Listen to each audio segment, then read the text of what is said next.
Still, it's dangerous to go into a place without knowing anything about it. We should follow the plan and head back the way we came. Climb and Brain agreed. They were both soldiers, and they knew that experts exist for a reason, so they replied without hesitation. Climb looked down at Tsuhiya's feet to make sure she was wearing shoes. Running should be no problem then. Let us escape quickly before the enemy shows up. Okay, got it. I'll take point like before, so follow me. The only thing is that this time we don't have invisibility magic. I am going to proceed with caution, so watch for my signals. Understood? What is it, Brain? Climb asked, because Brain was closely examining Tsuhiya. Nothing, Climb. Frowning, he said no more. Climb glanced at her, but he couldn't find anything about her that bothered him. She just seemed like an imprisoned maid. So you okay? Should we go? The thief set off running, followed by Climb, Brain, and Tsuhiya at the rear. They raced past the cells, but the thief slowed as they approached the corner. He wanted to check it out first, but a man abruptly appeared from around the corner, as if he was on a stroll, to impede him. They'd been prepared for someone to block their escape route, but when it actually happened, it was hard to act quickly. Climb was so startled that he froze, but the thief reacted in a way worthy of a former Orichalcum rank adventurer. He immediately drew a dagger and stepped forward with the intent to kill, but with a loud kerblam, the thief went flying to the side, as if body-checked by a bull. By coincidence, Climb caught him. If Climb hadn't been able to fall correctly, he probably would have hit the floor at a bad angle and been critically injured. Luckily, they both rolled into a tangle with no loss of momentum. He was worried by the thief's groan of suppressed pain, but he paid more attention to the newcomer. Climb knew for sure this man was an enemy. The one in their way was essentially bald. His arms, bulging with muscles, and his craggy face were covered in tattoos depicting various beasts. His name appeared in Climb's mind, and he yelped, Zero. He was one of the 6 arms and chief of the 8 Fingers Security Division. That's right, boy. You're that Horus slave, right? HMPH, can believe we have ants all the way over here. When you leave sweets out, they really show up anywhere. How very unpleasant. After casting just a glance at Climb and the thief on the floor, he turned a serious eye on Brain right across from him. He looked him up and down, appraising his worth as a warrior. Climb was thankful he wasn't worthy of the powerful enemy's attention. He checked the thief's condition. Are you okay? Do you have any medical supplies? He asked in a low voice to avoid drawing Zero's attention. There was no reply, just a miserable groan. Shockingly, there was a fist-sized dent in the thief's armor that spoke volumes about the strength of Zero's punch. After Climb shook him a few times, the thief became more lucid. Climb followed his instructions and searched the pouches at the injured man's hips. I know that face. You're Brain Unglaus, right? You fought as equals with Gaze of Stronov. I see you don't make any wasteful movements, so you must have kept training since that fight then. I am convinced. Sakuron didn't lose because he was careless. It was simply the outcome of fighting you head-on. Well, it's too bad he had to go up against you. I guess we'll have to forgive him for his loss. Anyhow, since you've sullied my good name, I really should kill you, but I am a generous guy. In light of your exceptional ability with the blade, I'll give you a chance. Kneel before me, and then swear to work for me. If you'll do that, I'll spare you. The pay must be good, huh? Oh, you're interested? You're not going to punish me for hearing you out, are you? I did beat Sakuron after all, so I should expect to be treated pretty well, right? Ha ha ha, you greedy bastard, putting money before begging for your life. You can take your salary with you to the next world, you know. Hey, whoa, what the heck? Are you saying the 8 Fingers can make a decent offer? Are you guys broke? Or do you pocket everything yourself? What? Zero's fist creaked. So you can talk, Unglaus. Many people can talk better than they can handle a sword. Are you one of those? Or did you get cocky because you beat Sakuron? If that's the case, I owe you an apology. Sorry you were satisfied after beating the weakest member of the 6 arms. Brain clownishly shrugged. He must have been dragging out the conversation for the sake of Climb and the injured thief, but why was Zero going along with it? Probably to boast that he could take all 3 of them at once. Or did he have some other reason? When Climb looked over, he saw Tsuhiya slowly moving behind Brain. If she wanted a safe spot, it would have been better to join Climb and the thief. There was no need for her to take the risk of standing behind the man who was having a stare down with Zero. Brain glanced over his shoulder.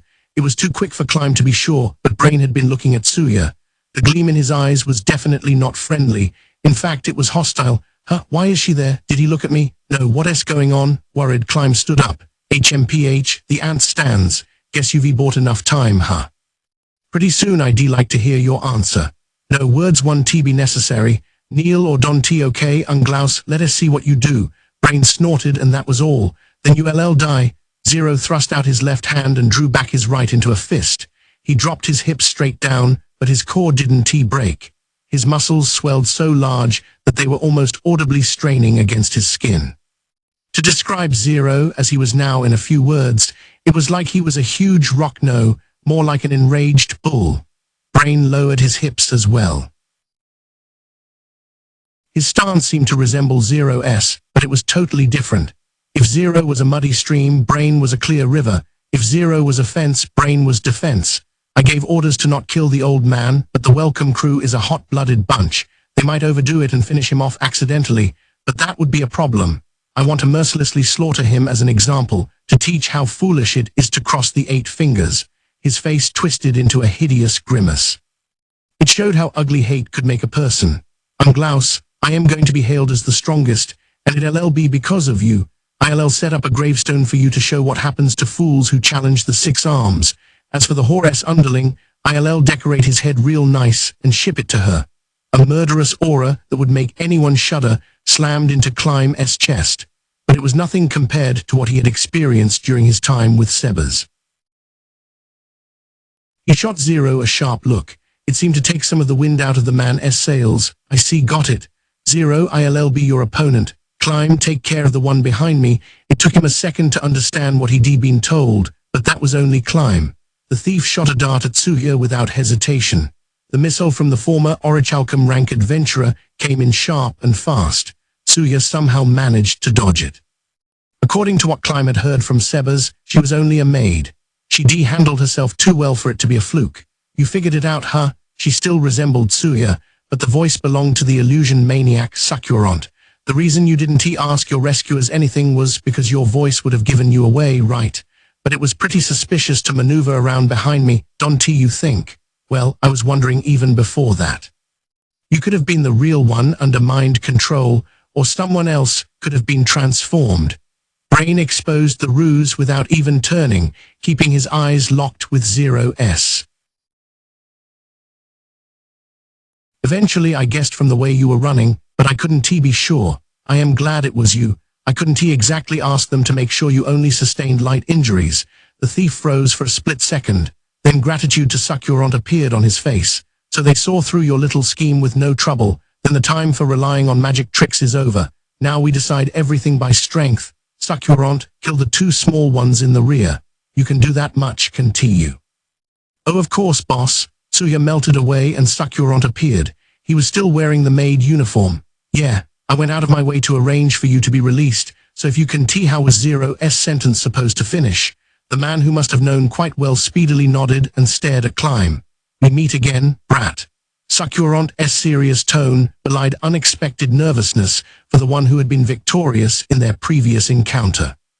The 8 Fingers was not an easygoing organization, so there was no way they would forgive 2 mistakes. Forced into a do-or-die situation, any semblance of calm had vanished from Sakurant's face. Can the 8 Fingers bail out someone who was imprisoned in the princess's name? Despite this vivid example of his enemy's influence, Climb raised his sword nonetheless. I can lose this time. In the previous fight, Brain had taken out Sakurant with a single blow, but against both Zero and Sakurant, victory was much less certain. Climb couldn't count on Brain winning against Zero and defending him. This opponent was stronger than them, but with that unstable frame of mind, he would get clobbered. I'll win. With indomitable resolution, Climb edged towards Sakurant. Don't worry, you fine. I'll help. Climb heard the thief call from behind him. The casual tone was probably meant to ease Climb's nerves. He was glad to have the support of someone stronger than him. But the thief had taken a hit from Zero, and although he used a potion, he undeniably had yet to fully recover. Besides that, Climb wasn't sure if he would be able to coordinate with someone he was fighting with for the first time. The thief's grin showed he'd picked up on Climb's emotional distress. I am telling you, don't worry, I am here for backup. A thief's fighting style is different from a warrior. I'll show you that combat isn't all about banging swords together. Thank you, he had more experience than me. It wouldn't be Climb following him, but him following Climb. All Climb had to do was throw everything he had at Succulent. Having steeled himself, he glared at Succulent. Succulent was busy creating doubles like he had in their previous fight. Among the multiple Succulents, it was impossible to tell which one was real. A bitter taste seeped into Climb's mouth. As the distance between them closed, a bag suddenly came flying from behind Climb. This is how a thief fights. The bag burst readily when it landed at Succulent's feet, creating a cloud of powder. Fearing poison, Succulent covered his mouth, but it wasn't poison. The cloud was a magic item. Below the wisp powder, the effect was immediate. A pale light glowed around just one of the 5 Succulents. When he realized this, Succulent's eyes popped wide open. Will the wisp powder detected invisible opponents or thieves who excelled at stealth maneuvers. It didn't work on anything that wasn't alive. Multiple vision reflected the current state of the original body. For example, even if an illusionist got dye thrown on them, the copies would instantly reflect the stains on the original. Unless he was completely inept, it would be difficult to tell the real one from the fakes. But with a magic item, changes to the original body were applied to the illusions. With higher tier techniques, it was possible to circumvent magic items. However, Succulent had trained as both an illusionist and a fencer, so he couldn't use such advanced techniques. Climb's sword descended over the real one. Shit, Succulent jumped out of the way. It was an admirable evasion, but he looked a little silly in the maid uniform. They exchanged dozens of blows in a similar fashion. Climb was ahead. This wasn't part of Succulent's plan, but it was due to Climb's superior ability. A human shouldn't have been able to get dramatically stronger in a single day, so the gap shouldn't have been any different from their previous fight, but every rule has its exceptions. First, unlike the other day, Climb was now equipped with a sword and shield, plus armor and other small items fortified with magic. These items raised his physical strength, increased his defense, and most importantly, allowed him to fight in his true style. Succulent, on the other hand, had been imprisoned, so he'd been stripped of all his original magic items, and the maid uniform he wore for his illusion disguise had poor freedom of movement. From the gear perspective, the gulf between them had shrunk, but that wasn't all. Climb's familiarity with Succulent's fighting style was another disadvantage to the illusionist. Plus, the thief supporting Climb from the rear was assisting in pertinent ways. Succulent created illusions, but the thief used alchemical and magical items to neutralize any edge it might have given him. The former adventurer seemed totally prepared to deal with him. In actuality, the thief had guessed what the 6 arms powers were based on the intelligence he'd received. He had prepared counter-strategies for all of them. The scary thing was that he'd even readied a strategy for the supposedly imprisoned Succulent. That's how tenaciously cautious he was. Damn you, Succulent screamed in a cracking voice. He was even more cornered than he'd been at the beginning of their fight. His piercing eyes then focused on the thief. Climb moved to obstruct his line of sight. The young soldier couldn't let his enemy attack his ally. Under Climb's protection, the former adventurer taunted Succulent. Hey, don't look so scared. You're one of the 6 arms. You're supposed to be on par with an adamantite rank adventurer, right? So you should be fine with this little handicap. Succulent's face twisted in loathing. The blood running from the wounds he'd sustained during the brief back and forth made him look even more feral. You piece of shit. He flung the insult as he assumed a casting stance. Really, as a warrior, Climb should have charged at him to interfere, but he didn't. Working with the thief during their previous exchanges had created a bond of trust. A bottle flew in a parabola over Climb and broke at Succulent's feet. A tinted cloud wafted out. Succulent was racked by painful-sounding coughs. It was a cheap disturbance made by an alchemically created item, but it was enormously effective. Succulent's casting had been halted. If he had specialized as a caster, this wouldn't have been an issue, but since he'd been training as a warrior in parallel, Even the slightest disruption would cause him to lose his concentration.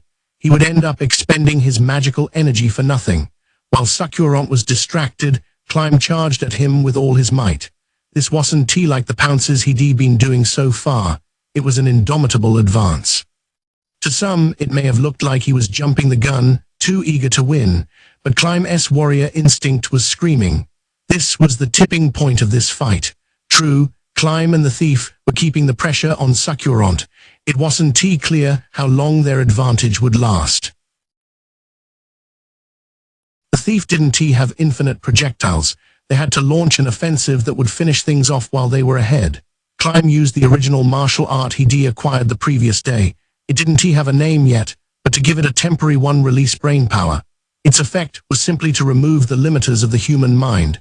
It caused the functions of everything from his flesh to his senses to drastically improve.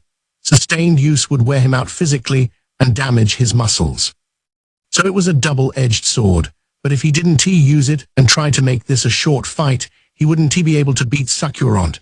When he activated the art, it was like something snapped into place in his head. The maelstrom of emotions in his heart poured out as a roar.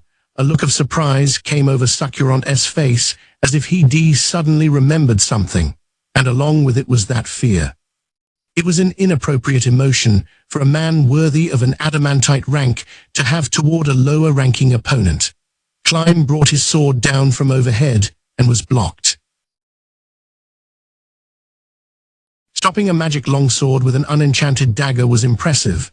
It deserved praise, but admitting that meant one also had to admit that Climb had forced Succulent, a fencer skilled in evasion, to choose an option he was less comfortable with blocking. That was no mean feat. His attack didn't stop there. Climb immediately kicked forward. Succulent moved instinctively to shield his abdomen. His face twisted up. He went pale. Cold sweat oozed out of his pores. He staggered, having lost the will to advance. Behind Climb, the thief's face twitched. Succulent had received a kick where it counted with a steel boot. He was wearing pads, but he still felt something under them distend. Then came the final blow. With a spurt of blood, Succulent fell to the floor with a thud. Climb glanced around the area without lowering his guard. He especially wanted to avoid anyone circling around behind the thief. He concentrated for a while until he felt confident. This was not an illusion, a gold star. Even if it was 2 against 1, this was a pretty big victory. Climb looked at Brain. He thought maybe Brain could help him out, but his enthusiasm quickly vanished. Brain's fight with Zero was on another level. For starters, it even sounded different. Despite it being sword against fist, the sounds ringing out were metallic, and they just didn't stop. The endless clash of katana and fist made him wonder how they were finding time to breathe. Zero especially caught his eye. His punches were carving out pieces of the wall. With smooth movements like shaving off soft clay, he was leaving ruts in it. Whoa, I heard the fists of a first-rate monk were like iron, but his are harder than that. Mithril no, Orichalcum. The thief standing next to him saw the same thing he did and grumbled in astonishment. After a minute of fighting, during which Climb would have been easily killed, neither of them had so much as a scratch. It was for precisely that reason that Zero's expression registered respect. Unglaus, you ray fairly impressive. You might be the first man to withstand this many of my attacks. Respect appeared on Brain's face as well. You are only the second monk I've ever seen who is this powerful. Oh, Zero's face twisted up in curiosity. That's the first I've heard of a monk on my level. Tell me their name I can ask after I kill you. He should be on his way here right now after killing the other 6 arms you had stationed here. Zero furrowed his brow, then broke into a smile. Ha. You mean that, old man? It's too bad, but 4 of my closest comrades are out there welcoming him. They may not be as strong as me, but they ray still tough, unlike Succulent there on the floor. I don't think he could possibly be coming here. I wonder. I can just picture him strolling around that corner. Oh, I am so scared. Guess I better take this a little more seriously. That remark made Climb's eyes widen, because he realized what Zero's serious must be if he still had energy to spare after that exchange. He was also surprised that Brain seemed to have expected this. Does that mean neither of them is going all out? This really is a fight at the pinnacle of human strength, definitely worthy of an adamantite rank. That's probably a good idea. The Those two already finished their fight. I don't have to buy time anymore. Just lose here and end it. Zero. Brain lowered his hips as he sheathed his katana. Climb had seen this stance before. It was the same one he used to defeat Sakura on the previous day. Faster than Climb could wonder if he would also beat Zero in one hit. The leader of the Six Arms leaped backward. He gained considerable distance with a movement so light it surpassed the limits of human capability. Edster M can create a sword zone, but so can you, of a different sort. If I carelessly charged at you, I'd be cut in half, right? It wasn't as if he'd seen through Brain's original martial art, but still, he had excellent warrior senses if he had figured out what type of move it was.